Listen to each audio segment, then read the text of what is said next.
Olá, meu nome é Maurício Refati, sou publicitário formado pela Universidade Federal de Santa Maria. Eu possuo duas especializações, uma em marketing digital, outra em neurobusiness. Atualmente sou diretor de marketing da Companhia do Sono, uma tradicional marca gaúcha com 32 anos, atuando no segmento de sono e bem-estar. Eu também sou professor universitário de pós-graduação na área de neuromarketing. E é sobre neuromarketing que eu vim aqui, fui convidado a conversar um pouco com vocês. Bom, o neuromarketing é uma disciplina relativamente nova. Na verdade, data da década de 90, mas como todo conhecimento que depende, principalmente o conhecimento novo, que depende da popularização de algumas tecnologias, o neuromarketing veio a se tornar mais conhecido na década posterior, lá por 2000, né, entre 2000 e 2010. Aí vocês começaram a ouvir falar muito sobre conceitos de neuromarketing e tal, embora ainda fosse uma disciplina pouco acessível para a área de pesquisa nas empresas brasileiras. Hoje eu posso dizer que o neuromarketing está se popularizando numa velocidade maior a partir do momento que os equipamentos também passam a ser mais usuais e de mais fácil acesso. Na verdade, o neuromarketing ele surgiu como uma fusão das áreas de neurociência, da psicologia e do marketing, e mais recentemente também da economia. O neuromarketing se diferencia do marketing tradicional por utilizar equipamentos de monitoramento e escaneamento cerebral e, a partir disso, entender melhor o comportamento humano. Alguns desses conceitos, dos conceitos antigos de marketing, são validados por essas ferramentas e, em outros momentos, eles são conhecimentos derrubados por esse novo conhecimento. Uma das questões que se avalia muito é se existem gatilhos mentais. E, na verdade, na prática, o que se sabe hoje, que sim, que os gatilhos mentais eles realmente existem, né? Mas talvez haja uma compreensão um pouco equivocada a respeito deles. Porque parte-se do princípio de que quando a gente chama algo de gatilho, que você vai disparar e basicamente todas as pessoas vão se comportar da mesma maneira.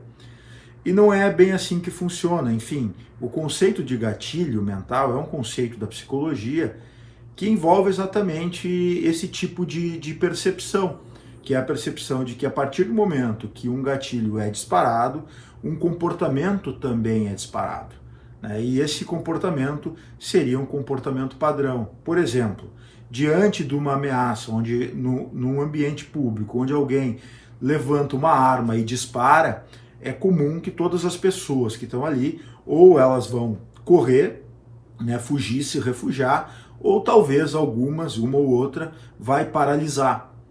O que acontece é que muitas vezes a gente acredita que determinada provocação, determinado estímulo vai gerar um comportamento em massa. E isso não é bem assim. Por quê? Porque apesar do marketing, do marketing tradicional entender muito bem de comportamento, estudar muito bem o comportamento, as ciências sociais e humanas estudam há muito tempo o comportamento e conhecem muito bem a respeito, o neuromarketing veio mostrar que, na verdade, a gente consegue predizer algo a respeito do comportamento, mas essa predição não é uma predição estimativa. A ativação de uma ação de compra não leva em consideração apenas esse estímulo, e sim uma série de outros fatores, outros condicionamentos que fazem a influência naquele momento que a pessoa está prestes a decidir a respeito de um produto. Então ele não significa que você vá comprar, mas significa que existe ali uma emoção envolvida, pode ser medida, pode ser inclusive considerada se essa emoção tem uma valência positiva ou uma valência negativa. A valência positiva e negativa é justamente de que forma eu encaro aquele produto ou aquela mensagem. Se aquilo gera para mim se aquilo ativa em mim um circuito de prazer, ou se aquilo ativa em mim um circuito, por exemplo, de medo ou de aversão, né? E o grau dessa ativação, o poder dessa ativação é que vai fazer com que eu tenha mais, que eu me mova mais para uma ação de compra ou para uma ação de repulsa, onde eu vou me afastar dessa situação. Na verdade, existem outros equipamentos, assim como o eletroencefalograma, o eye tracking, que são equipamentos que monitoram as ondas cerebrais e o nosso foco de atenção ocular. Com esses equipamentos eu consigo, por exemplo, perceber dentro de um ambiente de uma loja se a exposição dos meus produtos, o meu circuito de venda, ele tem uma característica que evoca maior ou menor atenção e se essa atenção gera para mim maior engajamento e, por consequência, memória. Então, tudo isso pode ser medido utilizando equipamentos de neurociência aplicados ao marketing. Então, são várias as funções, vários os equipamentos que podem ser utilizados para nos garantir respostas biológicas a respeito desses estímulos externos. E isso é importantíssimo, por quê? Bom, primeiro, porque na prática, quais são as informações que a gente pode utilizar no nosso negócio, nas nossas decisões? O que a neurociência nos diz que pode ser realmente efetivo na nossa empresa, com a nossa marca? Bom, primeiro é importante entender que hoje muitas marcas já utilizam pesquisas próprias na área de neurociência. Obviamente que essas pesquisas são caras, mas o que já se produziu nessas 3 décadas de conteúdo a respeito de estudos que já foram feitos também pode nos dar diversos insights a respeito de aplicações práticas que a gente pode fazer no dia a dia, basta ir atrás desse tipo de conhecimento. Um desses conhecimentos, talvez o principal deles, é que as nossas decisões, elas têm uma predominância emocional e não racional. Então toda aquela ideia de que nós fazemos sempre uma análise de custo-benefício quando vamos comprar determinado produto, ela cai por terra, pelo menos na maior parte das vezes. Porque sempre a gente está disposto a comprar por alguma influência inconsciente ou subconsciente das nossas emoções.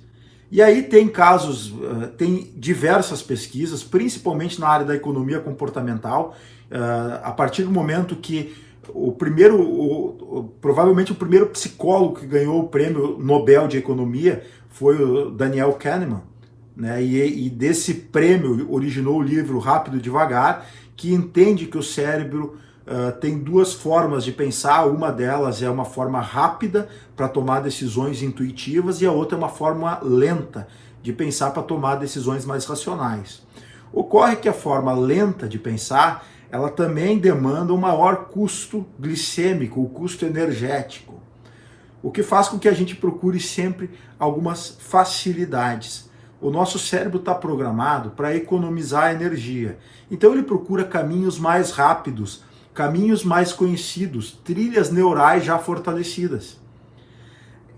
Esse insight ele é muito importante para a gente entender o papel da emoção na nossa tomada de decisões. Por exemplo, quando você tem 2 produtos sendo vendidos por pessoas diferentes e um desses sujeitos é nosso amigo, a gente tem uma tendência muito forte a fazer negócio com ele.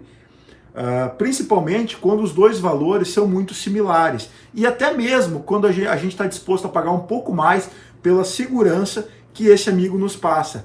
Essa segurança, o que a gente traduz como segurança, na verdade tem uma relação emocional, porque segurança é um conceito abstrato e a amizade ou familiaridade também. Esses conceitos abstratos são processados de forma diferente pelo nosso cérebro do que conceitos concretos ou mais lógicos, por exemplo, como fazer uma conta aritmética, né? Então, outro aprendizado que o neuromarketing nos trouxe é a respeito do preço. Muito tempo a gente considerou que preço era um atributo lógico, e na verdade o neuromarketing já deu provas de que não, que o preço é um atributo abstrato. Nós julgamos preço de uma forma muito similar como julgamos aquilo que é justo ou injusto. Na verdade, a gente não vê preço como caro ou barato, como a gente costuma traduzir. O nosso cérebro enxerga o preço como justo e injusto numa área que ele faz justamente atribuições de valor, atribuições morais e éticas. Então, a mesma área que é utilizada para julgar algo como ético ou não, como certo ou errado, é utilizada pelo nosso cérebro para atribuir valor a algo e dizer se aquilo tem um preço justo ou injusto. Então nós estamos falando agora que o próprio julgamento de preço, ou a própria visão que temos sobre preço, ela tem um viés cerebral emocional. E quando a gente fala em viés emocional, a gente está falando em um grande coeficiente de abstração. É importante entender que o nosso cérebro ele interpreta e processa elementos abstratos de forma bem diferente de elementos concretos. Todo elemento abstrato é interpretado ou processado com a predominância de 3 áreas cerebrais distintas. Uma delas é a área linguística. É aquela que traduz, eu entendo, eu sei o que isso está dizendo, eu sei o que esse preço significa, eu entendi ele. Então ela é a nossa área mais lógica, né? Outra área, e isso tudo acontece simultaneamente, a outra área é a área do eu. É aquela que representa, onde o cérebro está tentando interpretar se aquilo faz sentido na minha vida, se aquilo é importante para mim, se aquilo representa para mim algum tipo de vantagem. E envolve o que a psicologia fala do self, né? Que é o entendimento de que eu sou diferente, eu sou algo especial diante de um conjunto do todo. E a outra área é justamente a área do todo, a área social, aquela onde o cérebro interpreta se esse elemento, se essa informação tem valor social, que tipo de reconhecimento ou que tipo de compreensão social aquele elemento tem. Então nós temos a predominância de 3 áreas para interpretar embalagens, produtos novos, comerciais e também o preço. Então isso é importante para nós, publicitários, para nós, pessoas do marketing, para nós, varejistas, que nós tenhamos a consciência de que nós não estamos falando com um ser 100% racional. Pelo contrário, estamos conversando com um ser muito mais emocional. Então as coisas que evocam histórias, memórias afetivas, elas dizem muito mais para uma pessoa do que aquelas que evocam características e atributos específicos de um produto. E quantas vezes a gente erra por fazer o exercício completamente diferente, oposto, por treinar os nossos vendedores a saber muito mais sobre características do produto do que a respeito das pessoas, ou de contar boas histórias a respeito desse produto. Outra coisa interessantíssima que a neurociência nos trouxe é a visão de que nós mentimos nas pesquisas. Então as pesquisas que envolvem um entrevistador, um entrevistado, ou mesmo um questionário, elas possuem vieses muito fortes. E por isso, boa parte dos produtos lançados, estima-se que 80% dos produtos que são lançados acabam fracassando.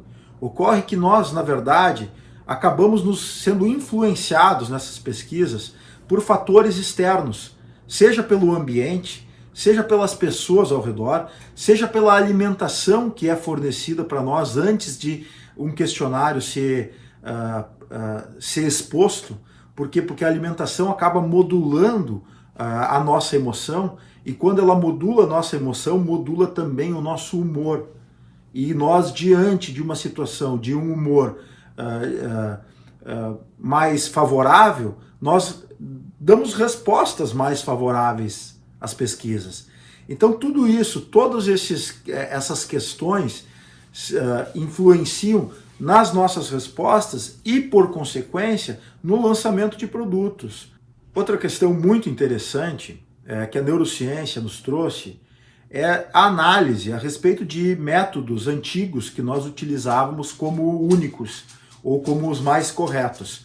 Um desses métodos tradicionais que nós conhecemos no marketing é o método AIDA, que é o método utilizado até hoje na formação dos nossos funis de venda, que parte da prerrogativa de que para nós tomarmos uma ação, nós precisamos passar por um processo chamado de atenção, interesse, desejo e só então ação. Por isso o nome AIDA. Então, a ideia do AIDA sugere que para que uma ação seja tomada, ou um comportamento seja startado, nós precisamos primeiro prestar uma atenção em algo, e esse algo tem que nos despertar o interesse. Na sequência, provocar em nós determinado desejo, e a partir de então nós temos a consciência e a atitude para tomarmos uma ação. As pesquisas modernas mostram que nós tomamos ações ou assumimos determinados comportamentos antes mesmo da consciência a respeito disso. E isso pode ser aplicado em diversas áreas. Pode ser aplicado no trânsito, pode ser aplicado na organização de filas dentro de um estabelecimento, pode ser aplicado na venda por impulso. Então nós somos condicionados de forma muito forte pelo ambiente e pelos impulsos externos que a gente recebe o tempo todo. E isso fica mais evidente e isso pode ser orientado pelas nossas ações de marketing. E tudo isso nos dá um arsenal muito maior de informações para que a gente consiga tornar o nosso ambiente de loja um ambiente condicionador à tomada de decisão. Então, se a gente consegue fazer com que a nossa loja dê ao cliente a modulação emocional certa, nós também vamos ter um resultado maior. E isso já é comprovado pela neurociência. Nas nossas lojas da Companhia do Sono, o modelo 2020 de loja já é completamente adaptado a essa linguagem. Ele já é todo projetado com muita arquitetura biofílica, envolvendo muito verde, envolvendo madeira, envolvendo uma iluminação que simula a iluminação natural. E isso tudo por quê? Para dar ao cliente, para modular a emoção do cliente de forma a deixá-lo mais tranquilo e confiante dentro da loja. E isso faz toda a diferença no atendimento. Quando você tem uma vitrine muito carregada de produtos, por exemplo, quando você tem vários exemplares similares, você acaba causando uma confusão para o cérebro. Ao invés dele decidir por um ou por outro produto, ele decide por nenhum, porque essas marcas acabam estimulando a dúvida e não a certeza. Você acaba artificialmente gerando uma condição de comparação de preço. E nessa condição de comparação de preço, o seu produto pode levar a pior. Então, para quem busca agregar valor ao produto, para quem busca vender sofisticação, para quem busca, quem trabalha com o mercado de valor agregado, uma das condições para que o seu produto tenha o valor considerado pelo cliente justo é você eliminar toda a forma de todo o potencial de comparação de preço. Outro aspecto importantíssimo onde a neurociência participa demais do marketing é no que diz respeito à memória. A memória talvez seja uma das questões mais importantes para quem está interessado em criar relacionamentos com o cliente, relacionamentos para toda a vida. E gerar memória é algo muito sofisticado, exige sim um conhecimento técnico e exige sim um esforço das marcas para se tornarem memoráveis. Então, mais importante ainda, entender nesse momento que não são questões, não são atributos técnicos do produto e não são também atributos técnicos ou concretos da marca que vão fazer com que o cliente lembre dela na hora de definir a compra ou na hora que ele percebeu a necessidade de algum produto. O que vai gerar memória é justamente o vínculo emocional que essa marca e esse produto conseguiu criar junto ao seu cliente. Uma marca que só sabe anunciar, mas que não participa nunca da vida social, do ambiente de sociabilidade das pessoas, ela possivelmente vai ser vista como uma marca mais fria, uma marca que gera menos envolvimento. Então, o grande aprendizado das marcas, hoje, das marcas modernas, é que elas precisam estar envolvidas no ambiente onde o cliente interage. É muito bacana hoje para uma marca participar da feirinha, participar dos eventos que o seu cliente participa e gerar interação não apenas de exposição, mas interações humanas, criar elementos que envolvam a pessoa e que façam a pessoa interagir com a marca.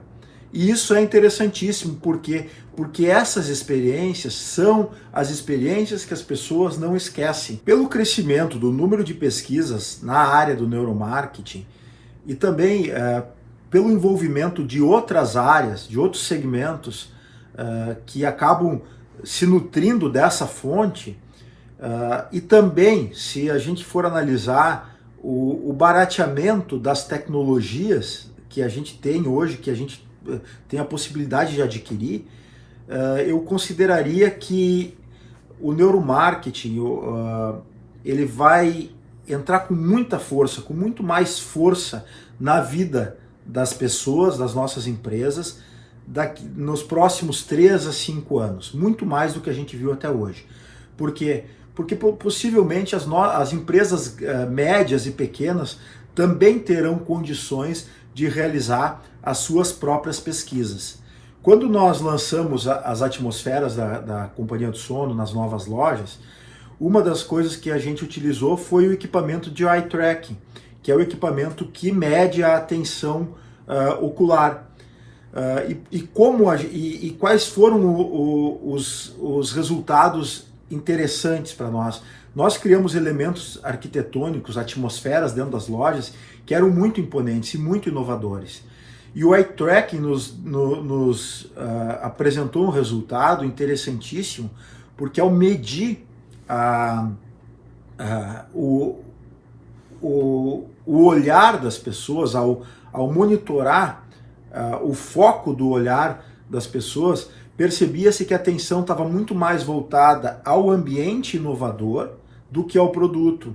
E isso fez com que a gente desse um passo atrás e remodelasse esses ambientes para que eles tivessem, ao mesmo tempo, um fator de inovação e de familiaridade. Ou seja, a gente não quis chocar tanto as pessoas. Por quê? Porque um equipamento de neuromarketing sinalizou que aquilo poderia ter um prejuízo às vendas.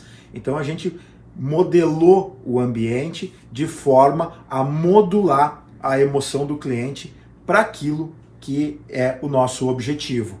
Então, tudo isso que eu narrei até agora trata-se apenas de um pequeno arsenal de potencialidades que o neuromarketing pode trazer para os nossos negócios. A neurociência já impactou e está impactando de forma definitiva muitas áreas. É o marketing, é a economia, é a arquitetura, as áreas comportamentais, é a tecnologia da informação, o Big Data, a inteligência artificial, enfim.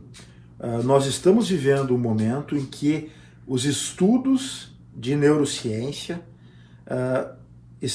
estão se tornando pré-requisitos para a gente conhecer melhor o nosso consumidor, o nosso cliente, para a gente conseguir entender o cérebro humano, não com a finalidade de estabelecer ou de encontrar aquele gatilho mágico que vai ativar determinado comportamento, mas como forma de encontrar os padrões de motivação biológicos e culturais que podem gerar uma ação favorável. Quando eu digo podem gerar, é que tem uma tendência e uma boa probabilidade de que aquilo se torne real.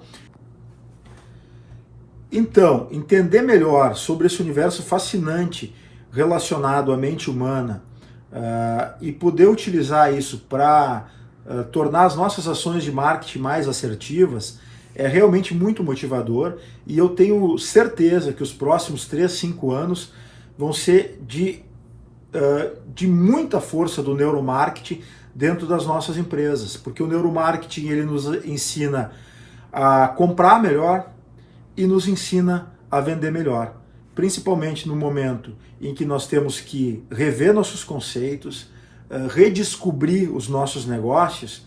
Nada melhor do que partir do princípio de entender mais sobre o comportamento humano. É isso, pessoal. Muito obrigado.